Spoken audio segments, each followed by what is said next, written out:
Hello everyone. Today we are going to discuss a very important topic of syllogistic fallacies or logical fallacies. What is a syllogistic fallacies or logical fallacies? Logical fallacies are caused by miscarriage of reason. यानी कि जब भी हम reasoning को गलत तरीके से समझ लेते हैं then it is called a logical fallacy. किसी चीज़ को गलत तरीके से समझ जाना. All this presupposes certain rules and break of which makes an argument fallacious. तो ये सारा कुछ एक नियम अनुसार होता है और अगर उस नियम को आप तोड़ेंगे तो आर्ग्यूमेंट जो है वो फॉलिशियस हो जाएगा, गलत साउंड करेगा, फॉल्स साउंड करेगा. Even if one were to deny the possibility of an ideal argument, one could certainly so train oneself as to avoid the more conspicuous aberrations of thinking and arguing. It is bad to practice deception on others. तो दूसरों को धोखा देना गलत है. It is much worse to be its victim oneself. लेकिन साथ ही साथ आपको खुद भी धोखे में नहीं रहना चाहिए, ये और बुरा है. We would therefore take up some of the more common logical fallacies, the avoidance of which will contribute to the general fund of human understanding. तो आज हम समझेंगे कि लॉजिकल फॉलिसीज़ किस किस तरह की हो सकती है. हेस्टी जनरलाइजेशन, बहुत जल्दबाजी में किसी चीज़ को सबके ऊपर लागू कर देना. अगर एक को दर्द है पैर में तो ये मान लेना कि पूरी दुनिया को पैर में दर्द है. This is hasty generalization. We would start with a kind of policy which is an pervasive as it is unnoticed. Hasty generalization. A man visits a foreign country and is cheated by one of its nationals on the very first day. तो एक व्यक्ति कहाँ गया? विदेश गया और वहाँ पर पहले ही दिन उसके साथ धोखाधड़ी हो गई.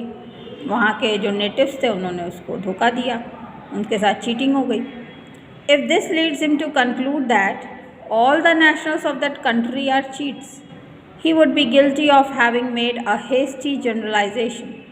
तो अगर केवल एक इंस्टेंस है कि वो पहले दिन किसी विदेश में गया और पहले ही दिन किसी ने उसके साथ धोखा कर दिया और फिर वो ये मान बैठे कि पूरा देश के सभी नागरिक इसी तरह के हैं चीटर, तो फिर that very person will be guilty of having made a hasty generalization. तो वो व्यक्ति गिल्टी होगा हेस्टी जनरलाइजेशन करने का.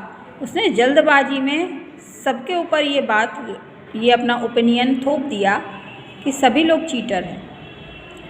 Similarly, the coming true of prediction made by a gypsy need not lead one to maintain not gypsies have wonderful power to predict future.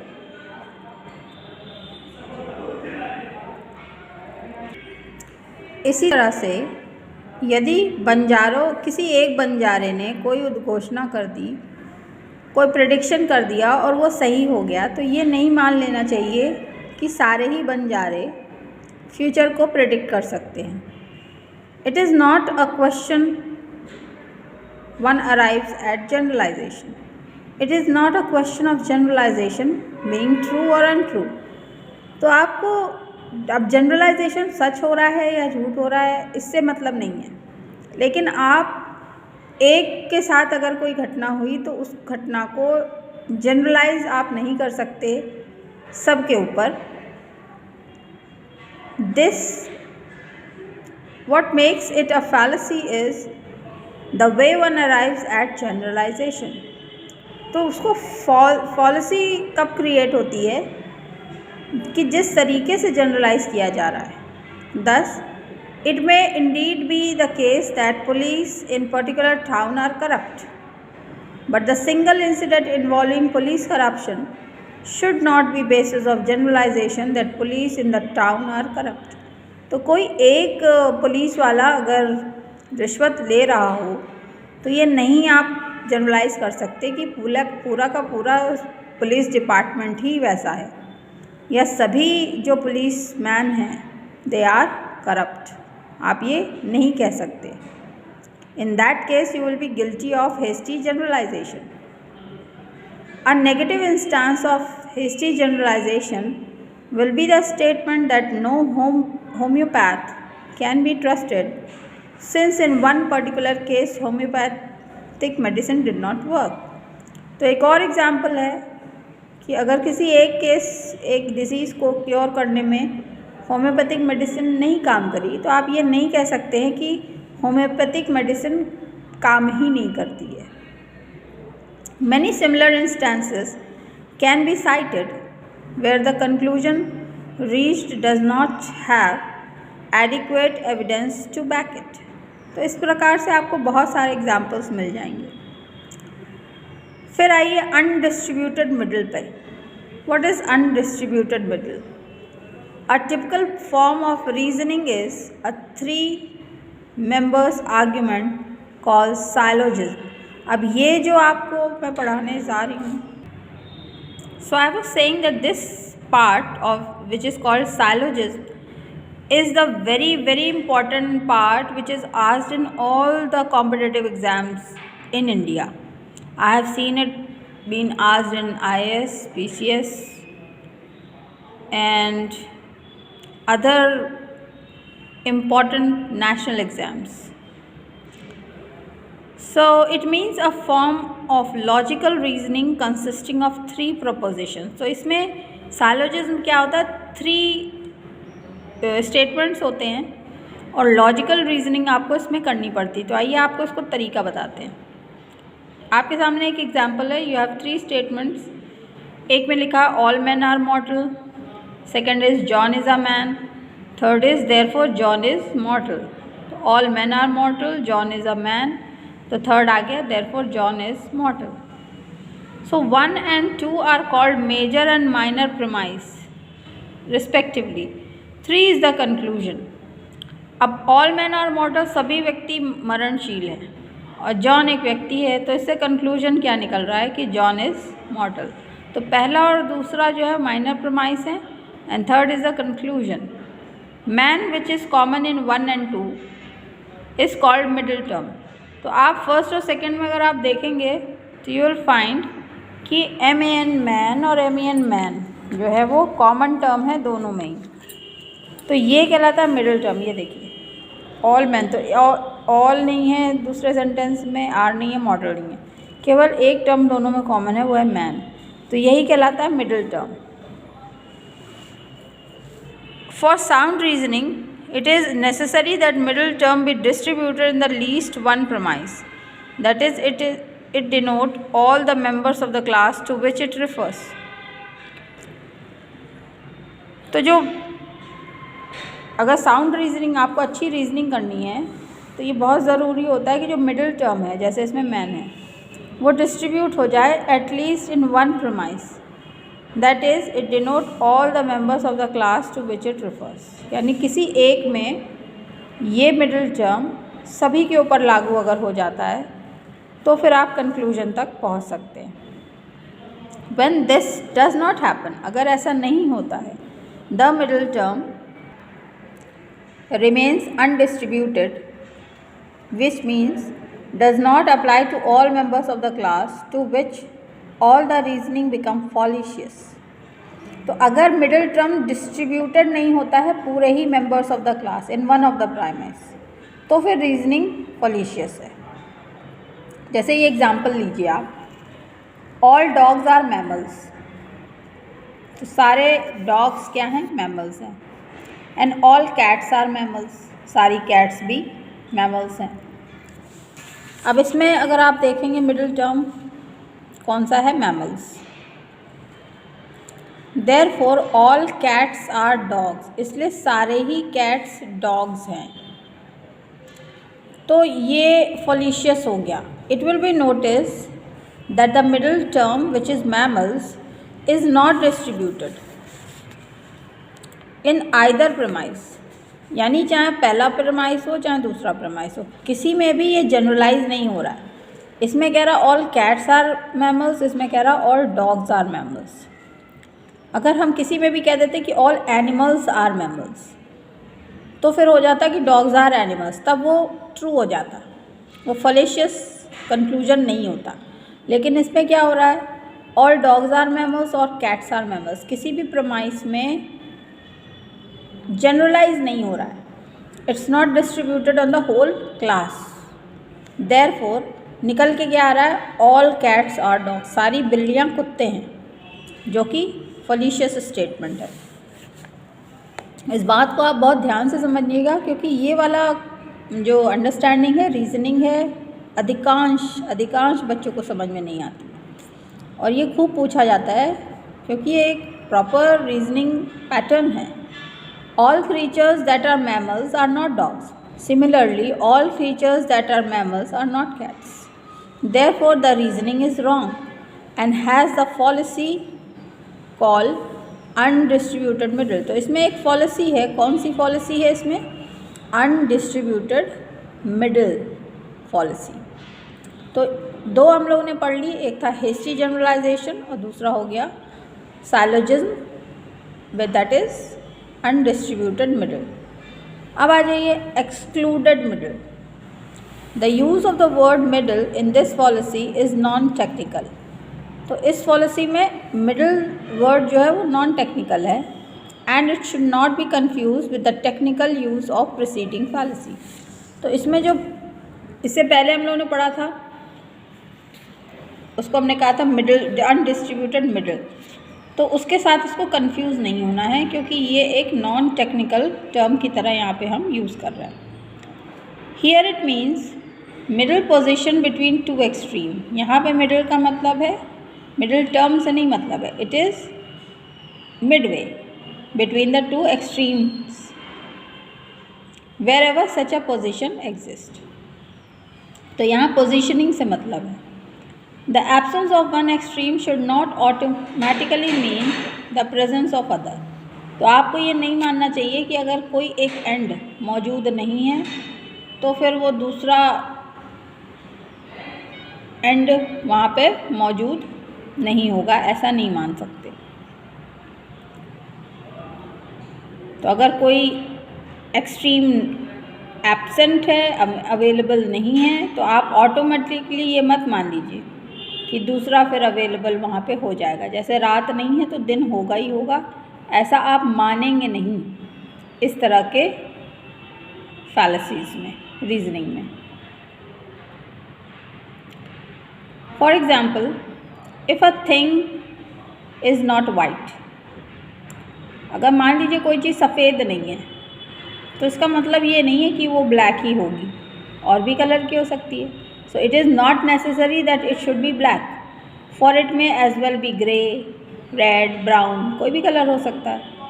So in the above example the reasoning sound obvious, but it is not always the case. A common stance of denial of the middle position, technically called fallacy of the excluded middle, is insinuation that a particular person must be communist because he does not support capitalism. तो आप ये नहीं मान सकते हैं कि कोई व्यक्ति अगर कैपिटलिज्म को सपोर्ट नहीं करता है तो वो कम्युनिस्ट ही होगा। कोई व्यक्ति अगर भगवान को नहीं पूजता है तो वो अधार्मिक ही होगा, ऐसा आप नहीं कह सकते। Take another example, there are two sentences before you. I must oppose your proposals for education reforms. It means you do not want any change in the present system.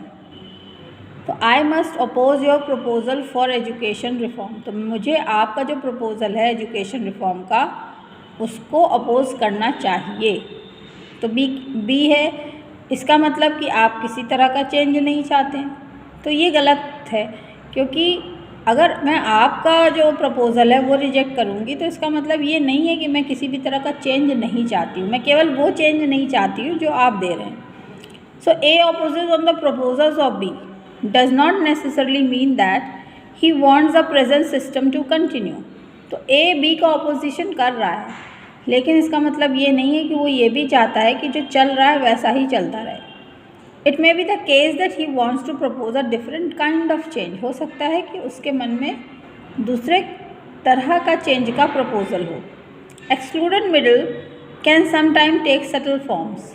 Take a question, do you still beat your wife? क्या तुम अभी भी अपनी पत्नी को मारते हो? Such a question assumes that it can be answered with one of the two extreme, yes or no. तो ऐसा हम मानेंगे कि ये आंसर का जवाब क्या होगा, हाँ या ना। In fact, it is trick since it is in fact a combination of two questions. Have you been in habit of beating your wife and do you still do so? तो ये इसका येस नो में जवाब देना मुश्किल है भाई, नामुमकिन भी है, क्योंकि ये जो ऊपर का क्वेश्चन बोला है हमने, do you still beat your wife, ये बना है दो क्वेश्चन से। एक क्वेश्चन है कि क्या आपकी जो आदत थी अपनी पत्नी को मारने की, तो वो हैव यू, वो अभी कंटिन्यू है, do you still do so. तो have you been in habit of beating your wife, तो क्या आपकी एक तो ऐसी आदत थी कि आप अपनी वाइफ को मारते थे, और अगर आपकी ऐसी आदत थी तो क्या वो अभी भी कंटिन्यूड है। तो दो डिफरेंट क्वेश्चंस हैं, इसके दो डिफरेंट आंसर्स होंगे, इसलिए आप उस क्वेश्चन का आंसर येस नो में नहीं दे सकते। Thereafter, post hoc ergo propter hoc. So post hoc ergo propter hoc means after this, therefore, on account of this. This fallacy is committed by ascribing cause and effect relationship between two events merely because one follows the another. तो केवल जब कोई दो ऐसी घटनाएं होती जो एक के बाद एक हो जाएं, तो अगर हम ये कहते हैं कि उसकी वजह से ये हो गया, तो फिर ये कहलाता है post hoc ergo propter hoc fallacy. Many superstitions are instances of fallacy. बहुत सारे जो हमारे सुपरस्टिशंस है वो इसका परिणाम है। Thus to ascribe an accident to sneeze और to a cat's passing one way illustrative of post hoc ergo propter hoc. तो स्नीज जैसे छींक दिया या बिल्ली रास्ता काट गई तो हम काम नहीं करेंगे, ये इसी तरह का एक पॉलिसी है कि कभी ऐसा हुआ होगा किसी एक व्यक्ति के साथ कि उसके सामने से बिल्ली रास्ता काट गई और वो आगे चला गया और उसकी एक्सीडेंट हो गया, उसको चोट लग गई। तो फिर ये सब पूरा गांव कहने लगा, धीरे धीरे पूरा देश कहने लगा कि बिल्ली रास्ता काट जाए तो हमको आगे नहीं बढ़ना चाहिए। तो ये इसी तरह का एक पॉलिसी है। Next is non sequitur. It does not follow. Meaning is it does not follow. This policy occurs when a conclusion is drawn arbitrarily, where there been any justification for it whatsoever. Seeing a new temple come up, someone concludes that it must be attempt of tax evasion. It will be case of non sequitur. तो ये policy तब होती है जब ये conclusion हो जाए arbitrarily, यूँ ही बिना किसी जस्टिफिकेशन के।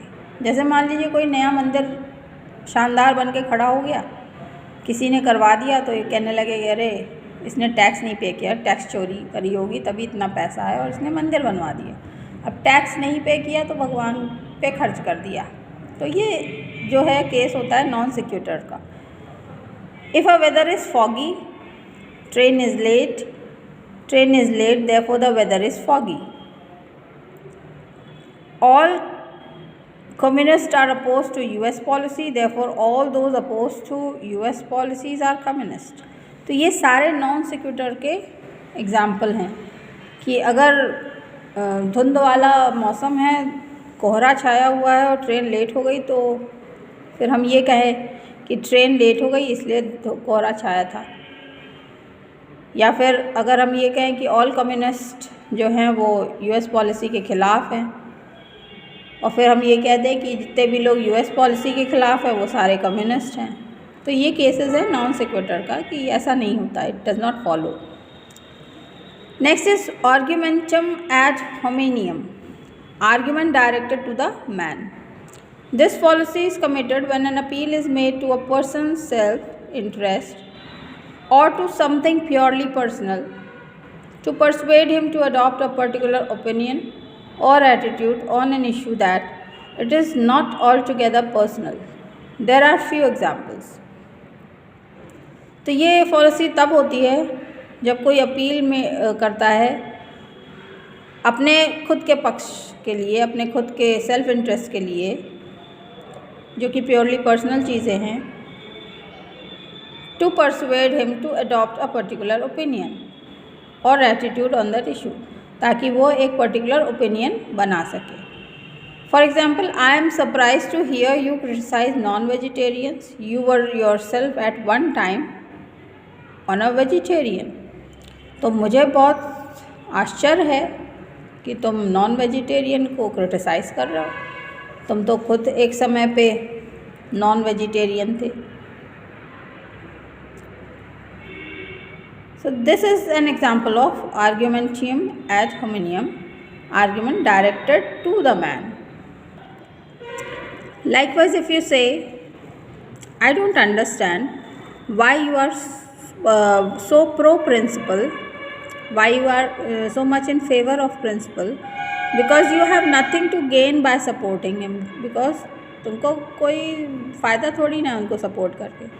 तो ये मानना कि भाई सपोर्ट कर रहे हैं तो कोई फ़ायदे के लिए कर रहे हैं, it's a policy. I can't really accept this proposal for it came from a communist. तो ये सारे एग्जाम्पल्स हैं आपके सामने कि मैं ये प्रपोज़ल नहीं एक्सेप्ट कर सकता क्योंकि ये किसी कम्युनिस्ट के द्वारा दिया गया है. You can't justify wearing mill made clothes for you have always praised Gandhian values.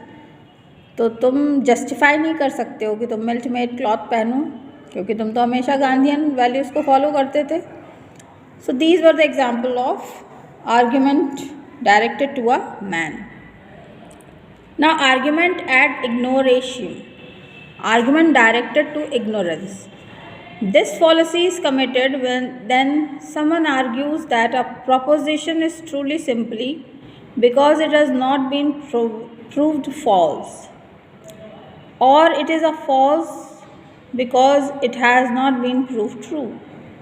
तो इसका मतलब ये इस तरह की जो पॉलिसी है वो तब हो जाती है जब कोई आर्ग्यू करता है कि कोई भी प्रोपोजिशन इज़ ट्रू, कोई भी प्रोपोजिशन सत्य है, क्योंकि उसको आपने फॉल्स सिद्ध नहीं किया है अभी तक, या फिर कोई भी चीज़ झूठ है क्योंकि आपने उसको सच नहीं सिद्ध कर पाया है. तो इस तरह की पॉलिसी इस केस में अराइज होती है. जैसे कुछ एग्जाम्पल्स हैं आपके सामने. No one has yet proved that the stars do not influence human eyes, therefore I have every reason to have trust in astrology.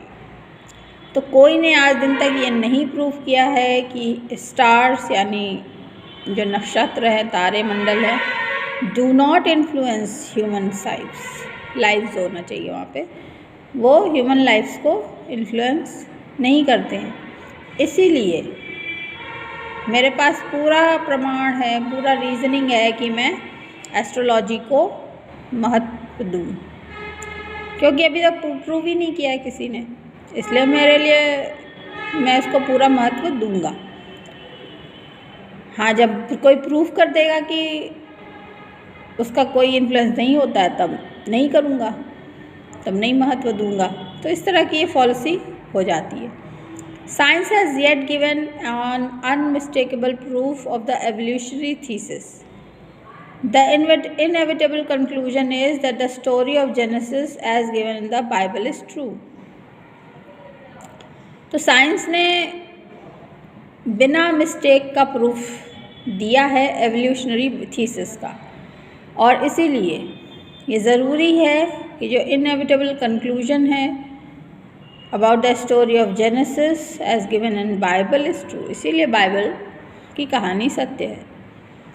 Frequently faced with a question from someone younger than ourselves, we remark, "You will know it better when you grow older." तो जब भी कोई हमसे कुछ पूछता है, छोटा बच्चा, तो हम कहते हैं जब तुम बड़े हो जाओगे तो तुम इसको अच्छे से समझ पाओगे. The questioner having been told something beside the point. It is possible to communicate with the spirits. Yes. Can you prove that it is so? Oh, it does require any proof. You would not put me this question if you had yourself communicated with the spirits. तो अगर ऐसा पूछा जाए कि क्या possible है आत्माओं से बात करना, सो आंसर यस। तो क्या आप प्रूव कर सकते हैं कि ऐसा ही है? तो फिर कह रहे हैं कि oh it does require any proof, you would not put me this question. अगर कोई प्रूफ होता तो फिर मुझसे क्यों पूछ रहे थे? If you had yourself communicated with the spirits, अगर आप खुद ही स्पिरिट से बात कर रहे होते।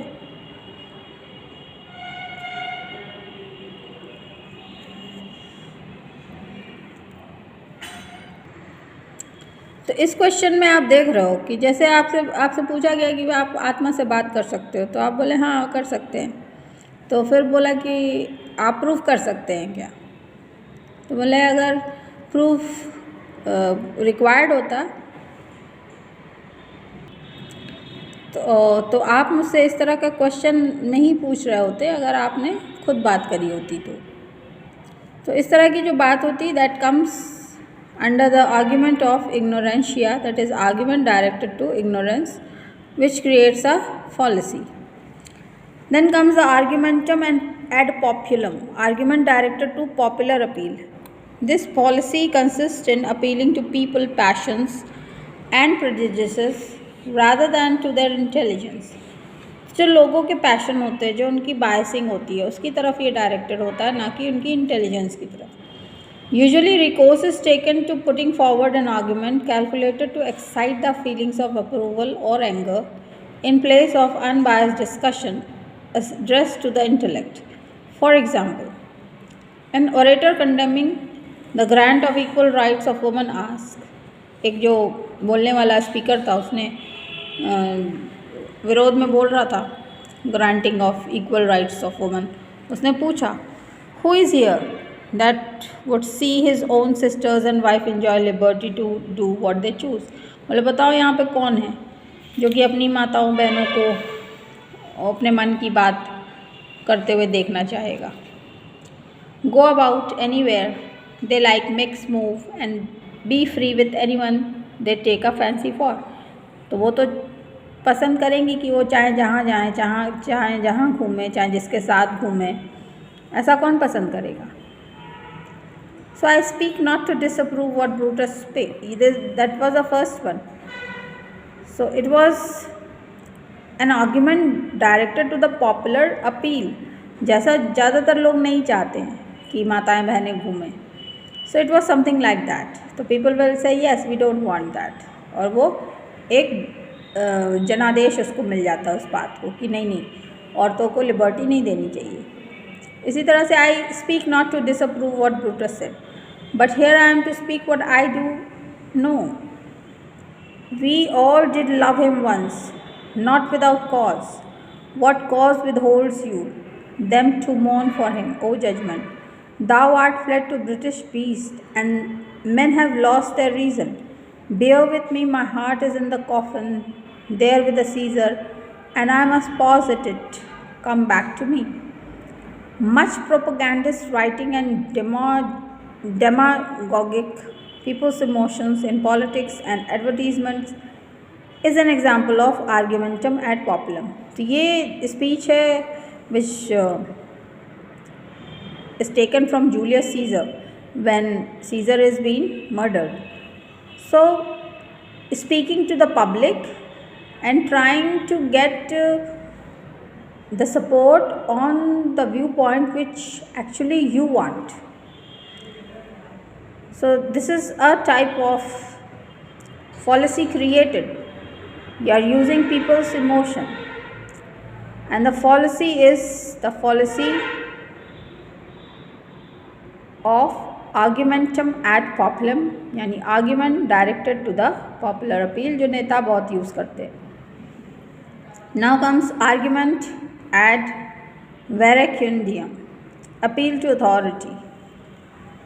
This policy is yet another form of irrelevant conclusion, अनुपयुक्त जो कंक्लूजन हो जाता है. It consists in appealing to authority instead of establishing a contention on its own merit. An appeal to the reverence which most people feel for a great name or for long established usage is most frequently resorted to, an easy expedient to gain one's point.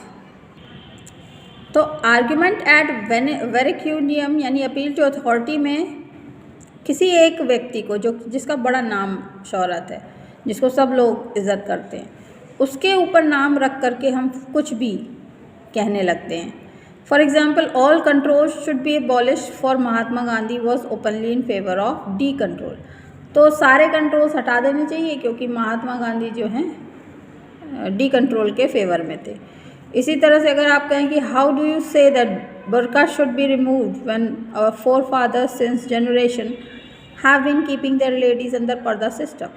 तो जब बुर्का हटाने की बात आए तो बोले आप कैसे कह सकते हैं कि बुर्का हटा दीजिए, क्योंकि हमारे पूरी जनरेशन फोर फादर्स सब ये कहते आए हैं कि lady should be kept under the purdah system. Next, moving on to next is accident. This policy consist in arguing that what is true of accidental qualities or relations of a thing is true of the thing itself. Atrocities aristocrates the following examples of this fallacy. So now you see the examples. For example, this dog is yours, this dog is a father, therefore he is your father. It is obvious that dog is father and is yours, but it does not follow that he is yours as a father. तो ये तो सही बात है कि dog father है, उसके अपने बच्चे होंगे ऑफ कोर्स, और वो डॉग तुम्हारा है, लेकिन वो डॉग तुम्हारा फादर के रूप में नहीं है. So this is an example of accident policy. Since milk is a wholesome food, there should be no objection to its being given to cholera patient. ये भी एक्सीडेंट है. तो मिल्क होलसम फूड है, लेकिन अब कॉलरा पेशेंट को नुकसान करे तो कैसे दे सकते हैं. तो ये वाली बात जो कही गई है कि there should be no objection to its being given to a cholera patient is going against. Obedience to one's parent is moral obligation. You should not have said no to your father when he asked you to swindle, yani to cheat your business partner out of his money. So these were the example of accident, policies created by accidents. Next come analogy. Analogy as a device to illustrate or explain some difficult matter can be quite helpful. It cannot, however, prove anything. Thus, up to a point, it may be all right to liken a river to a mother, since both help nursing life. But to thereby prove that one would worship a river as one does one mother will be a misuse of analogy. तो माँ और नदियाँ दोनों worship की जानी चाहिए, लेकिन नदी को माँ की जगह पर वर्शिप किया जाना चाहिए, ये मिसयूज़ है एनालॉजी का. Likewise, equivocation. It means an ambiguity in the terms used. तो कभी कभी कन्फ्यूजन हो जाता है जो शब्द यूज़ हो रहे हैं. Here are some examples. Everyone ought to contribute to the support of unfortunate. Therefore, there is no harm in law which compels him to do so. So here moral obligation has been confused with legal obligation. Hence ambiguity. तो यहाँ पर moral obligation की बात थी, जैसे ऊपर कहा गया कि everyone ought to contribute to support the unfortunate and therefore there is no harm in law. अब लॉ में कोई इसका नुकसान नहीं है, तो लॉ से कोई मतलब ही नहीं था. ऊपर वाली लाइन मॉरल ऑब्लिगेशन है, नैतिक जिम्मेदारी, तो उसका लीगल जिम्मेदारी से कोई रिलेशन नहीं है. तो ये कहलाता है इक्विवोकेशन, ये पॉलिसी क्रिएट कर रहा है. Next is partisans are not to be trusted. Democrats are partisans. तो पार्टिसिज्म को जो मान्यता देते हैं उनके ऊपर विश्वास नहीं किया जाना चाहिए, और डेमोक्रेटिक लोग जो है वो पार्टिसन्स होते हैं. देयरफॉर डेमोक्रेटिक पे विश्वास नहीं किया जाना चाहिए, democratics should not be trusted.